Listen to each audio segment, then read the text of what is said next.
Enggak, berarti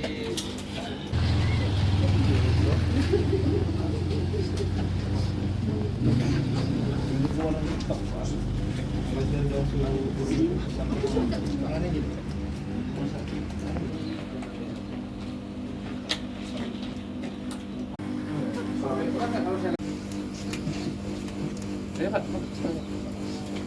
Mau puasa kita ntar lagi ini ya. Iya. Ucapkan selamat menunaikan ibadah puasa. Selamat sore. Yang pertama saya ucapkan terima kasih kepada rekan-rekan media yang sudah hadir dan menunggu. Ya, sore hari ini kami dari Polres Tanggamus, khususnya dari Satreskrim Polres Tanggamus akan melaksanakan konferensi pers terkait dengan pengungkapan beberapa perkara ataupun kasus dari bulan Januari 2024 sampai dengan bulan Februari tahun 2024. Sebagaimana kita ketahui kemarin kita fokus kepada pengamanan pemilu ya, sehingga kegiatan ini tertunda dan baru sekarang dapat kita laksanakan.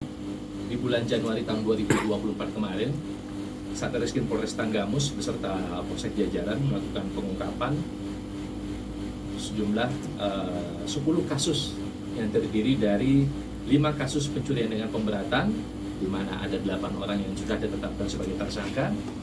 Kemudian kasus pencurian dengan kekerasan sebanyak 2 kasus. Dari 2 kasus ini ada 2 orang tersangka. Kemudian kasus pencabulan sebanyak 1 kasus dan sudah 1 orang ditetapkan sebagai tersangka. Juga ada kasus pencurian sebanyak 1 kasus dengan tersangka 1 orang, dan kasus perjudian ada 1 dengan 5 orang tersangka. Jadi itu untuk di bulan Januari tahun 2024. Di Januari tahun 2020 ada 10 kasus dengan 19 orang tersangka dengan barang bukti 7 unit sepeda motor, 11 unit handphone, dan 11 senjata tajam. Kemudian untuk di bulan Februari tahun 2024 itu ada 10 kasus dengan rincian kasus curat sebanyak 3 kasus dengan tersangka 3 orang, kasus curat sebanyak 5 kasus dengan tersangka 6 orang, kemudian kasus perjudian sebanyak 1 kasus dengan tersangka 3 orang, dan kasus yang berkaitan dengan Undang-Undang Migas sebanyak 1 kasus dengan tersangka 1 orang.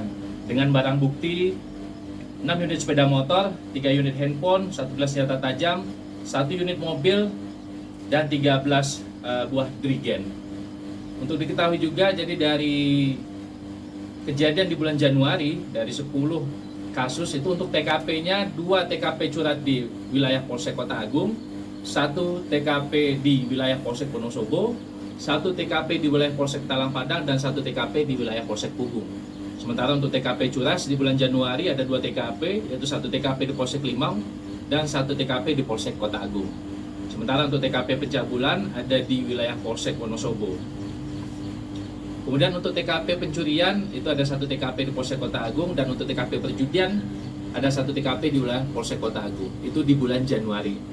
Untuk di bulan Februari dari 10 kasus tadi, 3 kasus curat ada di wilayah, 2 kasus curat ada di wilayah Polsek Talang Padang dan 1 di wilayah Polsek Pulau Panggung.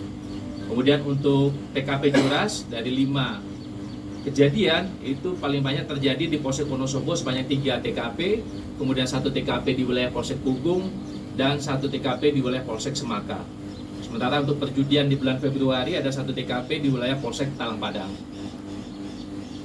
Untuk TKP yang berkaitan dengan Undang-Undang Migas itu ada 1 TKP di wilayah Polsek Semaka. Demikian rekan-rekan media yang dapat kami sampaikan dalam kegiatan konferensi pers saat ini.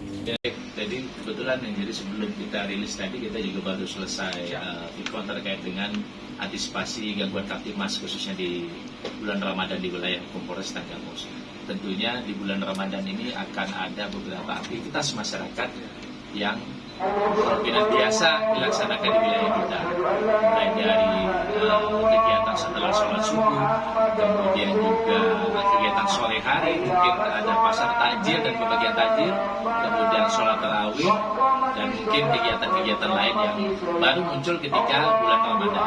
Nah, untuk mengantisipasi gangguan Kamtibmas tersebut tadi, kami dari Polres Tanggamus sudah melakukan pembagian tugas ataupun pembagian lokasi pengamanan. Dalam hal ini selain melibatkan daripada polsek setempat, juga di backup dari Satsamapta Polres Tanggamus, Satuan Lalu Lintas Polres Tanggamus, dan juga dari Polsek itu sendiri. Antara lain berkaitan dengan mengantisipasi curat, tentunya kita menghimbau dan mengaktifkan kembali aktivitas masyarakat seperti contohnya siskambling, ya, karena tanpa peran aktif masyarakat, tentunya Polres Wilayah Tanggamus akan memiliki kemampuan terbatas. Jadi kami juga menghimbau untuk masyarakat aktif atau mengaktifkan kembali kegiatan siskambling yang ada di lingkungan wilayah masing-masing. Selain itu juga mengoptimalkan kembali kegiatan patroli, khususnya pada jam-jam rawan terjadinya curat. Ya, berdasarkan dari laporan polisi atau kejadian juga terjadi di 2 bulan ini, kita menganalisa bahwa waktu terjadinya curat itu antara jam berapa sampai jam berapa, dan di jam-jam kerawan tersebutlah kita melaksanakan patroli.